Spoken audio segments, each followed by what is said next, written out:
आपको लोटा भर के जल चढ़ाने का फायदा क्या हुआ है?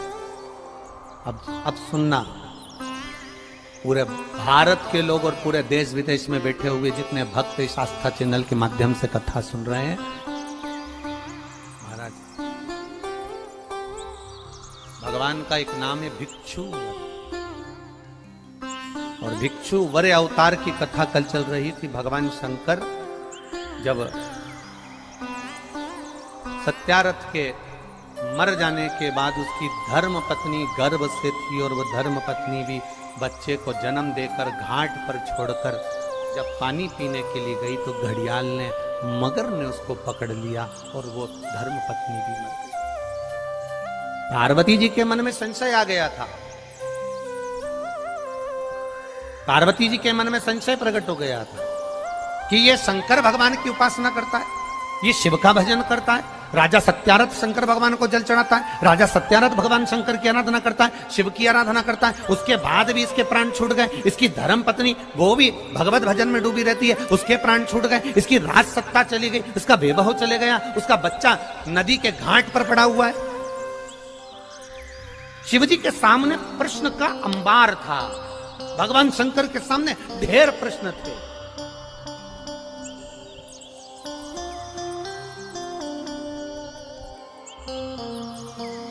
शिव का जो भक्त होता है वो विश्वास पर जीता है, भरोसे पर, दृढ़ता पर जीता है। दुनिया कुछ भी कहे, वो अपनी भरोसा, अपनी दृढ़ता शंकर के चरणों में रखता है।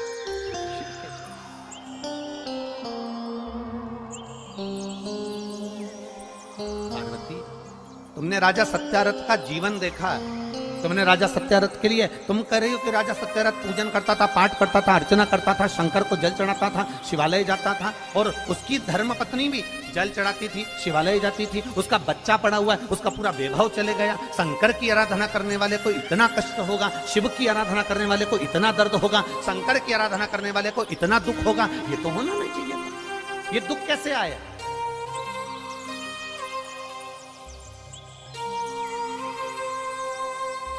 ये कष्ट कैसे आया? ये तकलीफ कैसे आई? शिव जी ने कहा, पार्वती चल मैं तुझे घुमा के लाऊं, और घुमाया। जलाशय में पार्वती जी को पूरी लीला का दर्शन करा दिया कि पूर्व समय के भोग के कारण, पूर्व समय के दूसरे का सामान ले लिया था, दूसरे के घर पर आक्रमण कर दिया था, दूसरे का वैभव चुरा लिया था, दूसरे का धन चुरा लिया था, दूसरे की सत्ता चुरा ली थी। इसलिए इस जन्म में भले मेरा भजन करा इसने, मुझ पर जल चढ़ाया इसने, मेरी आराधना करी इसने, पर पूर्व कर्म का भोग तो भोगना पड़े। हम पहले भी कथा में कहे, तुम वेद पुराण को मानो ना मानो,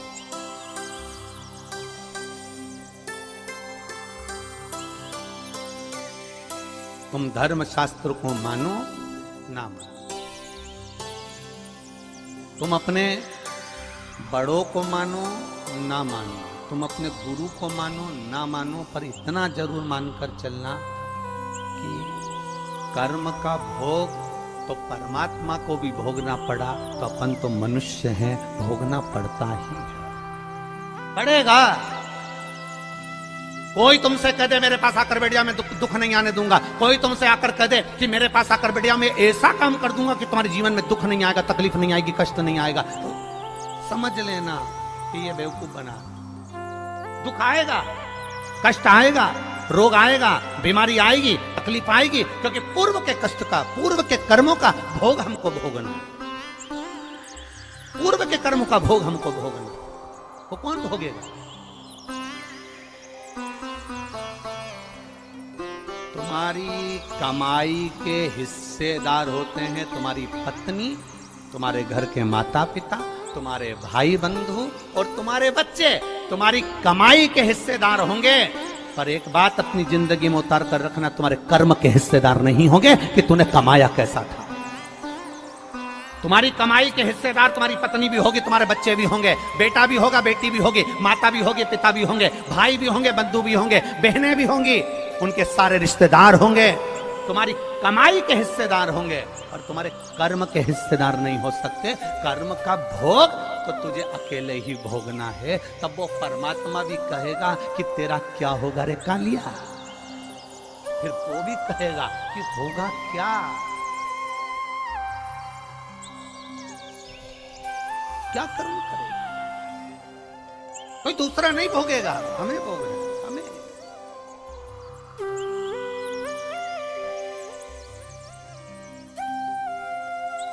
महाराज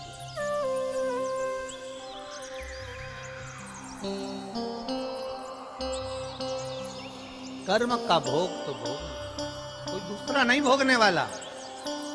पार्वती, सत्यरथ को कर्म का भोग भोगना था। पूर्व में इसका वैभव इसने दूसरे का चुराया था, इसलिए आज इसका वैभव चलेगा। पूर्व में इसने जो कर्म किया था उसके कारण इसका ये कर्म चलेगा। तो फिर आपको लोटा भर के जल चढ़ाने का फायदा क्या हुआ है? अब सुनना, पूरे भारत के लोग और पूरे देश विदेश में बैठे हुए जितने भक्त इस आस्था चैनल के माध्यम से कथा सुन रहे हैं, अब सुनिए। ये कथा में भिक्षुवर अवतार भगवान शंकर का हुआ है 14वें नंबर का। उस कथा को ध्यान से सुनना। 19 अवतार में से एक अवतार है और यह हम सब के लिए है आज शिवरात्रि के दिन, कि दुनिया के लोग कहेंगे, दुनिया के लोग कहेंगे फिर वो सत्यारथ मरा क्यों, फिर वो उसकी पत्नी को घड़ियाल क्यों खा गया, फिर उसका वैभव क्यों चले गया। कई लोग कहते हैं ये दुख क्यों आता है, तकलीफ क्यों आती है, कष्ट क्यों आता है, ये पूर्व कर्म का भोग है। फिर हमने शंकर जी को जल चढ़ाया, शिव जी की आराधना करी, शंकर को हमने पानी चढ़ाया, शंकर जी के मंदिर गए, शिवालय गए, देवालय गए, फिर उसका फायदा क्या हुआ, उसका लाभ क्या हुआ। तो फिर शंकर भगवान ने पार्वती जी से कहा अब उसका जल चढ़ाने का लाभ तुम देखो पार्वती, तुम देखिए। देवराज नाम का चोर ब्राह्मण था, ब्राह्मण कुल में जन्मा था, पर चोरी कर कर धन लाया, चोरी करेगा।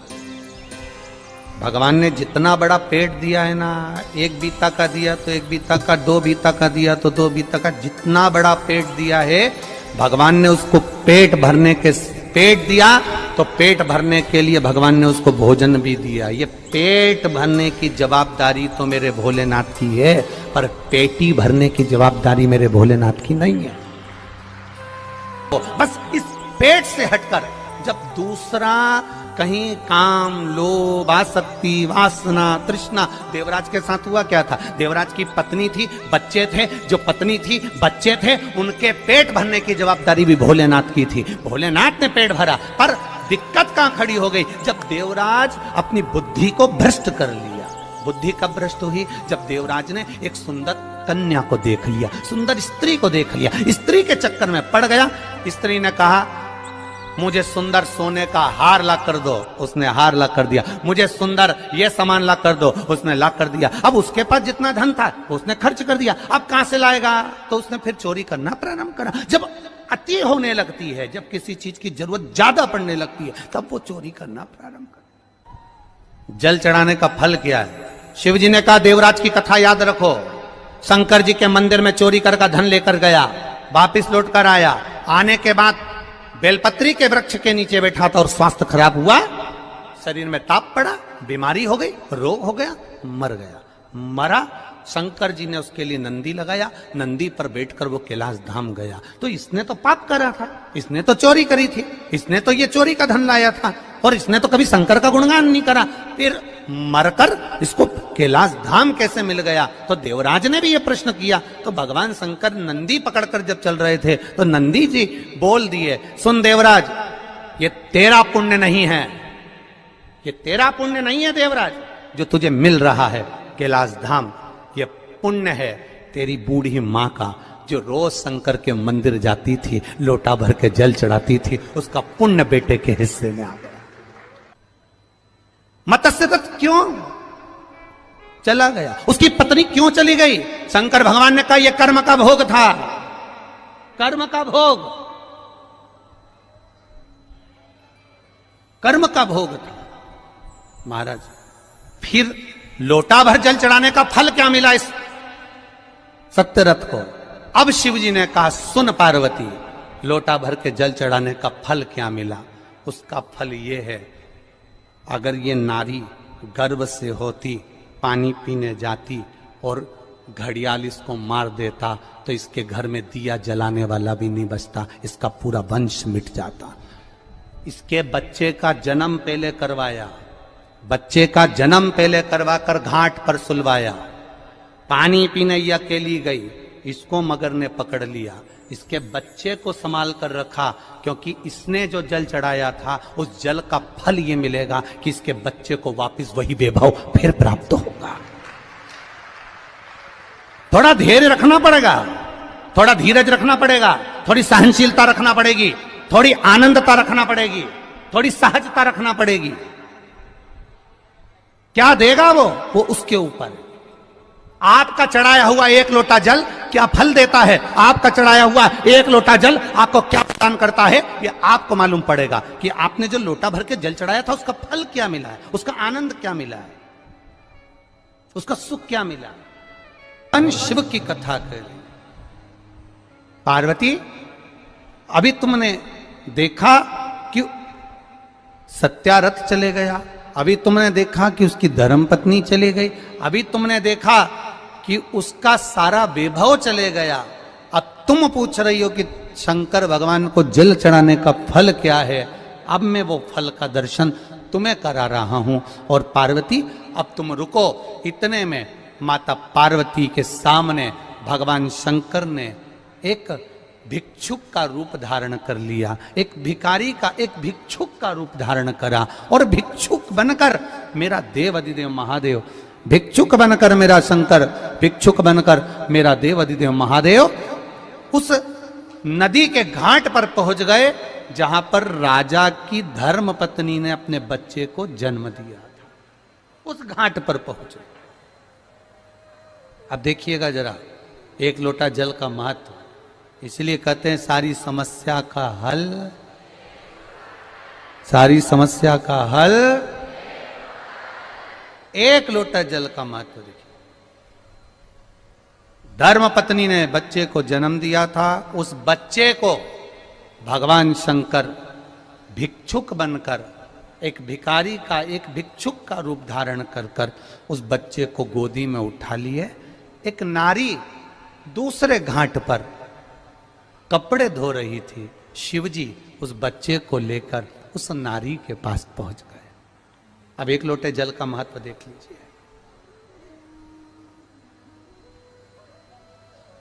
उस नारी के पास पहुंच गए मेरे भोलेनाथ और मेरे देवाधिदेव महादेव। जब उस नारी के पास में पहुंचे, मेरे देवाधिदेव महादेव ने आवाज लगाकर कहा, माता माता माता। इतने में कपड़े धो रही उस नारी, कपड़े धो रही उस नारी ने जैसे ही आवाज सुनी, वस्त्र का जल धोते ही नदी के अंदर जो कपड़ा था उसने देखा, देखते से ही वो जल मेरे महादेव के ऊपर जाकर पड़ गया। हे शिव, ये आपकी कृपा है। अब जल कौन सा पड़ा भोलेनाथ जी पे? जल कौन सा पड़ा था? जो कपड़े धो रही थी वो बूढ़ी मां, और शिवजी बनकर गए भिक्षुवर, भिक्षा मांगने वाले, एक भिक्षुक बनकर एक भिखारी का रूप धर कर गए हैं मेरे भोलेनाथ, और जाकर खड़े हुए। अब देखिए जरा, बड़ा विचित्र बात है। शिवजी जाकर खड़े हुए, मां मां मां। शंकर जी ने आवाज लगाया। जैसे ही शिव जी ने आवाज लगाया, बूढ़ी मां ने जो पलटा, कपड़े का छींटा का पानी देवाधिदेव महादेव पर चला गया। कपड़े के छींटे का पानी महादेव पर गया।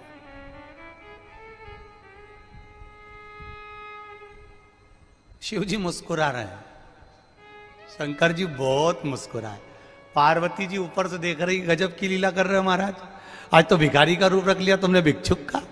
शंकर भगवान बोले, जैसा रूप रखा है वैसा जल भी चढ़ा है। शिव जी बोले कि जैसा रूप रखा है ना वैसा जल भी चढ़ा है। ये जल कोई साधारण है क्या?